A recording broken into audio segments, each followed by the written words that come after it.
Thank you, Megan. Pleased to be here. Super excited to talk with you all. I've been at the National Lab now for about a month, so I'm still learning how everything works there. But I look forward to sharing my observations on the geospatial industry and career opportunities in national security over the course of my career, and kind of how I got to where I am, and why I'm at the lab rather than still in the IC. So the course of my presentation, if we go to the next slide, we'll walk through just kind of what is national security and how is it different than GIS careers outside of national security. Oh yeah, sorry, that's where Oak Ridge National Lab is. That's looks beautiful, and it is beautiful there. And we're part of the National Security Sciences Directorate at the lab. I'm the section head for Human Dynamics R&D. I'll tell you what that means in a second. But we're part of the Geospatial Science and Human Security Division. So we're basically the geospatial leads at the lab. And to my knowledge, we're the only dedicated, there's lots of folks that do geospatial across the national labs, but we're the only division, research and development division, that's exclusively focused to geospatial within the national lab complex. Next slide. So I'm going to talk just about the national security community and geospatial GIS work within that community, how it's similar and different to careers and roles outside of the community. And as we get to the end, I'll talk about my career path, because like folks have said over the past hour and a half that I've been listening in on the career fair day, it's, careers are circuitous, and you never kind of know where you're going to be. You take a job and think you're in the job of your dreams, and then you have an opportunity, or you start doing some work that that was interesting to you, and it takes you on a new journey. So so you'll see that in my career, and I think that that's a pretty standard thing. Luckily, and it's the beauty of the geospatial industry, we get to intersect with so many other domains. And so if you understand geography and GIS and geospatial skills, spatial thinking, you can really go in a lot of different directions, because spatial location science and spatial thinking are critical to pretty much every other discipline that's out there. Next slide. So what is national security? It's a domain of work that supports the defense, safety, and security of our nation, both in the homeland and abroad. And so this is kind of a who's who of national security, but it's certainly not exclusive. There's the Department of Defense, and when you normally think of defense, you think of the military, but a lot of those intelligence agencies are actually part of the Department of Defense as well, and they're kind of dual-hatted as defense support agencies and intelligence agencies. And so they have two bosses. They have the Secretary of Defense as a boss, and they have the Director of National Intelligence as a boss. But there's geospatial careers in all of these themes: defense, intelligence, homeland security, and energy. You don't have to be in the military to actually work for the Army or the Marines and do geospatial work. There's lots of civilians that do that work. But there are military career specialties that are geospatially focused. And so if you're thinking about joining the military, you could certainly pursue and take your GIS skills through that route. And if you really like the opportunity or the concept of supporting the forces as a civilian, you have that ability to. The intelligence community is huge, and there's a lot of opportunities there. There's one agency, you guys have probably heard of, the National Geospatial-Intelligence Agency. I spent a large portion of my career there, but it's an entire agency built to support everything that we do from a national security perspective through the geospatial lens. And so it's focused on satellite data collection and geospatial analytics from that satellite data, as well as cartographic production, and creating those standard cartographic products that the Army, Marines, Air Force, Navy, and Coast Guard use to execute their mission. And then there's the Homeland Security mission to include FEMA. I'd wrap FEMA into the Homeland Security and National Security community, though it's more of a response agency. And most people don't think of Department of Energy as part of national security, but right, energy's core and critical to everything we do. And Department of Energy is, in partnership with Department of Homeland Security, has a significant vested stake in the critical infrastructure of our nation, and capturing that data, analyzing the data, understanding vulnerabilities, and ensuring that that we're always on. And if the economy would completely shut down, and life as we know it would shut down if we did not have energy.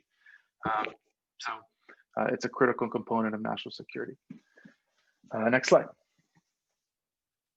So one thing I often like to talk about when I talk to people about careers is we throw around a lot of terms, and this is my opinion. This slide is my opinion, and so some folks in here may disagree with me.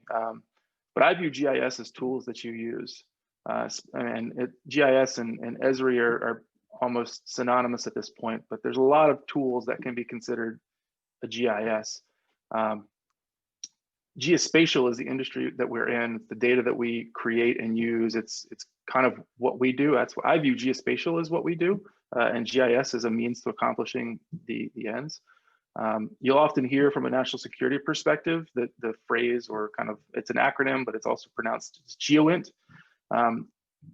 Some people consider that synonymous with geospatial, or well, yeah, I guess synonymous with geospatial.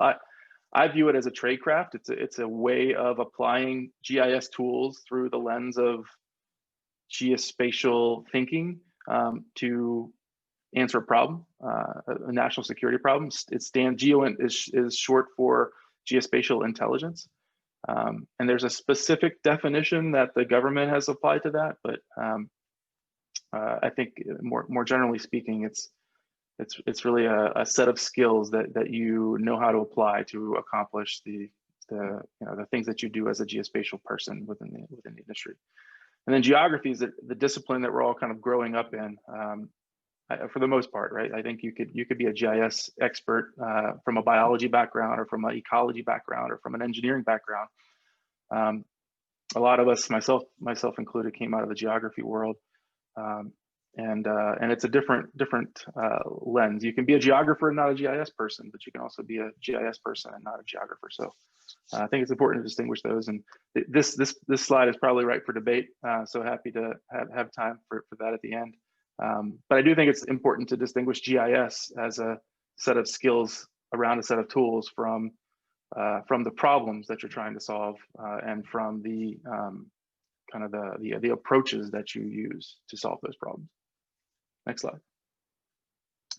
So as a geospatial person within the national security community, what do you actually do?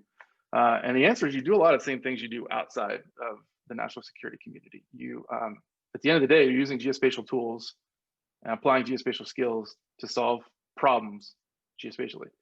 And so there's site suitability, there's risk analysis, there's understanding where populations are and where they're moving, pattern of life analysis. The intelligence community and the defense community likes to know when things are not normal. They have an expectation of what the world looks like, and when there's anomalies to that present risk for the United States, whether it's to our troops abroad or to the nation at home, that's an important thing to figure out. And so change detection, land use, land cover analysis to understand how the distribution of life is within a particular area of the world. And then taking all of those, the analytics piece, and making reports out of it. And ultimately those reports get up to policymakers and decision makers that have to either send troops somewhere, or make a foreign policy recommendation for how the U.S. engages with a country on a particular topic. And then there's also the traditional cartographic piece of what goes on in the defense community. Now, a lot of that's done at NGA, but there is the ability to today still be a true cartographer and make really, depending on where you are, you can make very standard kind of formulaic geospatial products, which some people really like that approach. And then there's the opportunities as well to make National Geographic quality products from a cartographic perspective within the government. It really all depends on where you're working and who your customer set is. But there's, in short, there's a lot of opportunity to do a lot of interesting things, and the skills that you learn outside of the geospatial industry completely translate outside of the national security community, completely translate inside of the national security community. Next slide. So I know you guys have probably already talked about this, but there's a range of roles. It's not just geospatial analysts. There's cartographers, there's analysts, there's methodologists. That may be one that isn't as predominant outside of the national security community. Methodologist is really focused on how do you build analytic models, apply statistics and math and operations research approaches to understand what's going on in the world.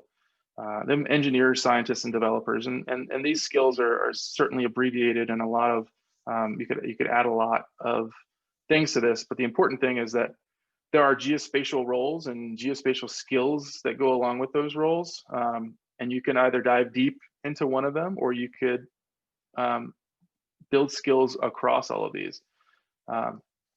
And I heard some conversations earlier about whether you're a specialist, whether it makes more sense to be a specialist or a generalist. And I think I have a little bit on another slide about that, but it really, the same conundrum or personal preferences apply within the national security community too, because you could certainly go deep or you could go broad, and that kind of helps to refine where you want to take your career, because there's only so many places where you could be a 25-year methodologist and build a career around that. But there's a lot of places where you could be a geospatial engineer, and so it really depends on what you want to do and where you want to go. But just like outside of the national security community, inside of the national security community, there's many jobs and many places that use geospatial data, that require spatial thinking, that use GIS skills, but don't have the word geospatial in the title, that don't live within a geospatial department. And so it's really a matter of being able to sell yourself and understand what the needs of that job are and how the skills that you bring to the table apply to what that employer is needing to accomplish. Next slide. So when you think about national security, a lot of people think about immediately the government, but industry is an equal, if not a larger portion of what goes on in national security. There's thousands and thousands of contractor jobs out there supporting the government from a national security perspective, to include jobs that are overseas. And there's a lot of opportunity to travel and supporting national security. It's not all the national security jobs are not in Washington, D.C. There's jobs all over the nation.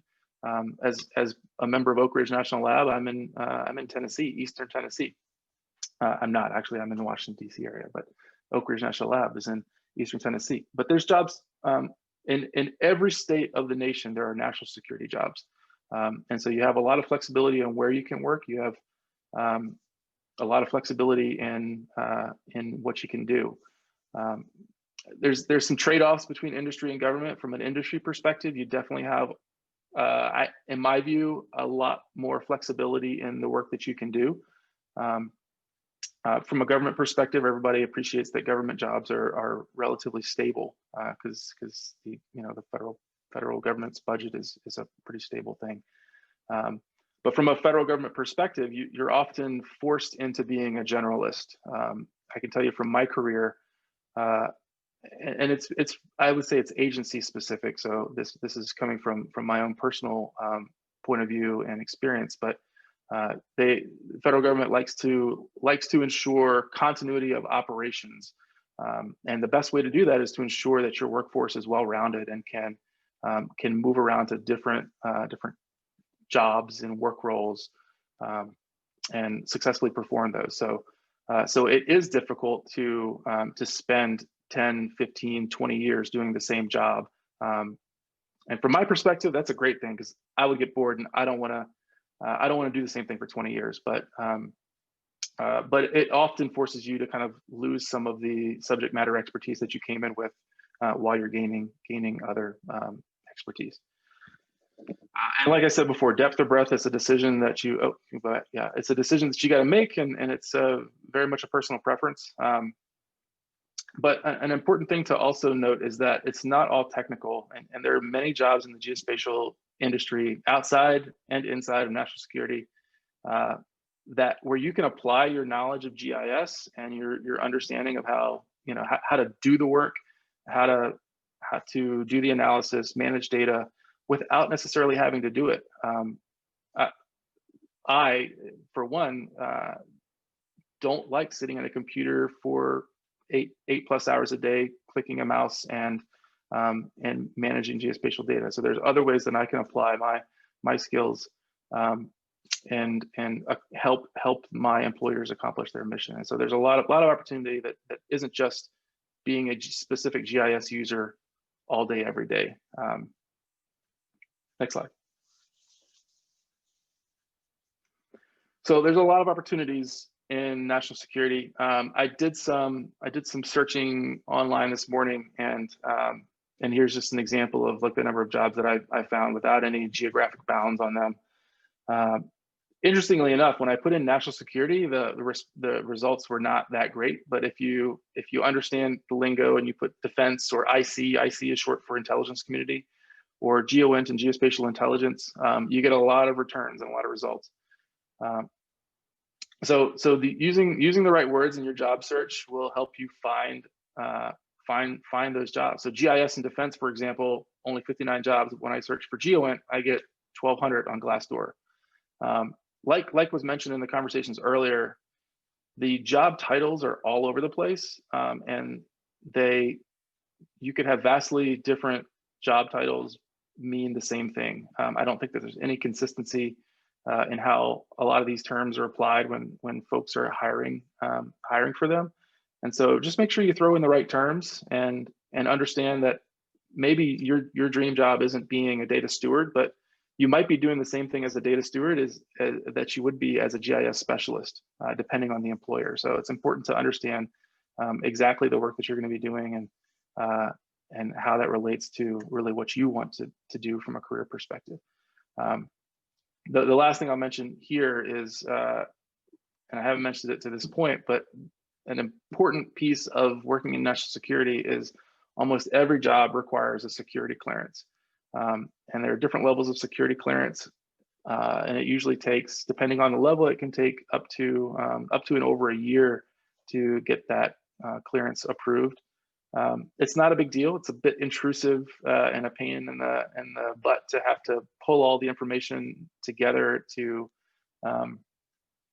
get that done the first time. And once you have it done the first time, it's relatively painless to update it, unless you're someone that moves around a lot, and then it can be a little bit difficult. But some people make the personal decision that they don't want a security clearance, and there are some jobs in national security where you can work without a security clearance, but there's not many, and so that's a deciding factor too as to whether that's right for you. I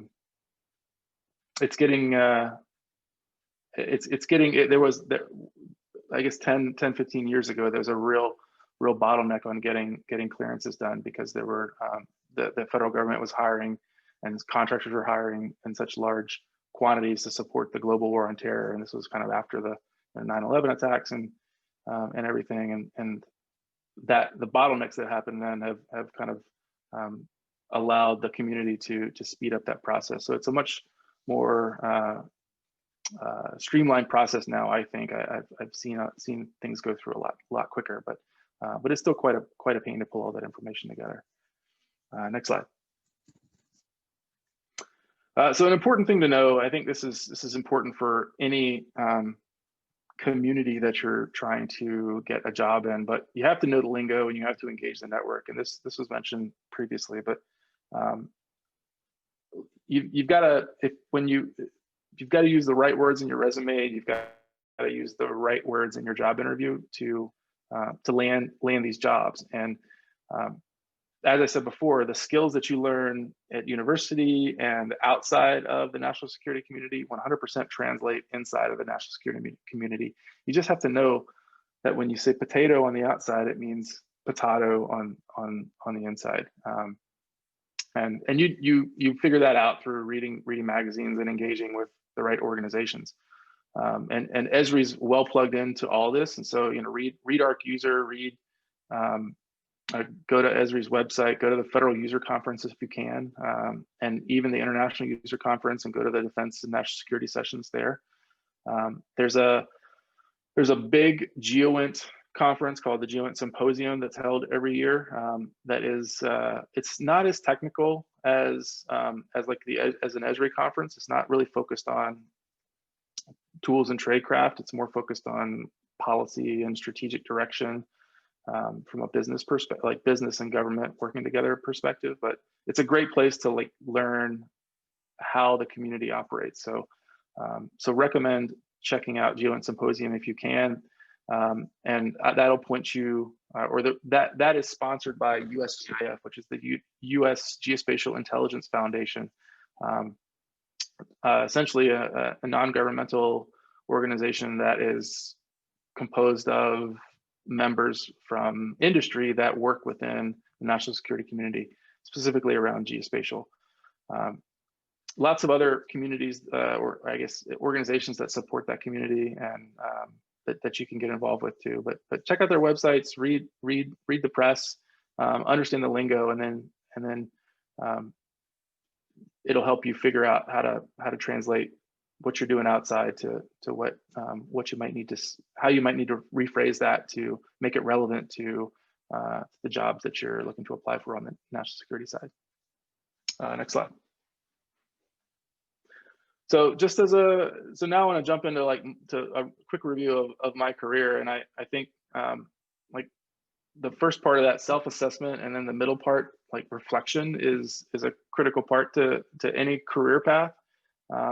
I'm doing things now that I simultaneously never thought I would get a chance to do, but also were things that I wanted to do early in my career. And my career took me in a direction that I was really happy with and I was excited about, but I had an opportunity to circle back and do some things now that that I wanted to do a long time ago, and made decisions earlier in my career that that took me away from that. So as a general rule of principle, constantly evaluate your career and what you want to do, and how that intersects with your life goals. And you always have the opportunity and ability to pivot. And so I think there's no better career to pivot within and around than geospatial, because we intersect so many other domains. Like I said, you can go from doing location science supporting the financial industry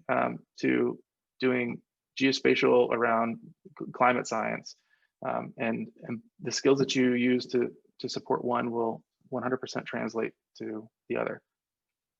Next slide. And so this is an eye chart, but I'll walk through. It's a series of waypoints along my career. So I did not study geography in undergrad. I went to the College of William and Mary in Virginia, and they did not have a geography program. So I was a poli-science major, and also majored in education. Took a couple geography classes and really enjoyed it. But after undergrad, went into consulting in the DC area for a couple of years, and decided wasn't doing what I wanted to do from a career perspective. And so, as anyone does when they don't know what they want to do, I moved to New Orleans, and got into the geospatial industry down there. I started figured out that I wanted to do geospatial. That was the right career path for me, and I had a number of mentors that helped me make that decision, and started a master's program in geography and remote sensing, and got an entry-level job in the geospatial industry. And and worked for a couple of years, worked through the entire master's program for a small company that allowed me to do really a lot of different jobs. And I was really, really blessed and privileged to be able to work for a small company that had a variety of work and allowed me to learn how to run a GIS project, learn how to orthorectify imagery, learn how to process point clouds, and learn how to write proposals. And so I got to do all of that, and it really helped give me the breadth that I needed to understand what I wanted to do for the next phase of my career. And so once I got my master's degree, I moved back up to Washington, D.C. and got a job as a government contractor doing GIS training in support of the National Geospatial-Intelligence Agency, or NGA. And I was a contractor for a little while, and a position opened up on the government side. And I wanted to be able to lead the work that I was doing as a contractor. And so I applied and made the move to join the federal government. Was accepted, and then a short while after that, I took over the GIS training work at NGA, and was able to lead GIS training for the entire agency. And so I got to travel all over the world and teach soldiers and sailors and airmen and civilians and international partners how to use GIS and do analysis with it, how to manage data with it, how to create data from scratch. It was a really fun job. So did that for a couple of years, and then decided, I wanted to get my PhD and get into, and that was kind of a goal that I'd had previous in my career, but started a PhD program in geography, and was able to wrap that up in about 2.5 years, because the federal government essentially let me take a sabbatical and paid for my education. So I had time to pay back, but it was a really big benefit of working for the federal government that they saw the benefit or the potential in me for getting that degree, and then they paid for it, and I got to come back to work and do a lot of fun things after that. And so I came back after the PhD period and took over as a science and technology advisor for the analysis directorate at NGA. And so NGA has a directorate that really focuses on geospatial analysis in support of national security problems. And so I led or helped prioritize S&T investments for that directorate for a little while, and then was chosen to stand up their data science division within analysis. This was probably late 2014, I guess, mid late 2014, when data science was kind of in full swing, and the agency needed to hop on that train as well. And so we stood up a data science division, and was successful enough in that I got chosen to jump on the cloud train after that. And so helping the agency modernize from a cloud perspective. Did that for a couple of years, and then moved to the next buzzword of the day, which was artificial intelligence and machine learning and crowdsourcing. And so I got to help lead the agency's modernization efforts around those themes. And so I was really lucky to be able to, it's really about it's who you know and proving yourself in the opportunities that you have. And so I was lucky enough to be able to have a series of jumps that allowed me to kind of keep pushing the envelope on some new things, which is what excites me. And then I had the opportunity to move over to State Department and help the geospatial group there stand up an enterprise GIS, and we that was an exciting opportunity as well. And once I wrapped up that opportunity, that was a 1-year rotation. I had known for a little while that I wanted to get back out of. I was ready to take a break from government and get back into science. That was kind of my goal with the PhD, getting the PhD, that I wanted to focus on science. And as my career path progressed, I loved building new things, loved creating new things, but I, in many cases, was leading them and not necessarily getting to have my hands in the motor oil building these things. And so that's when I took the opportunity to join Oak Ridge National Lab, and I get to be at Oak Ridge. I get to be a leader, but I also get to be a scientist, and I get to support national security. And I'm in industry technically, but I I have a .gov email address. So in many ways, this is kind of the best of all worlds, because I'm really passionate about the national security community, but I get the opportunities to do a lot of real hard science and supercomputing, big data analytics that that you often don't get a chance to do on the government side. So so I'll pause there, and happy to answer any questions through chat or just live here. Thank you so much. That was absolutely wonderful, Dr. Christopher. Thank you. I really liked your slide about doing the job search this morning. That was striking. That really sent home a good message about the terminology use.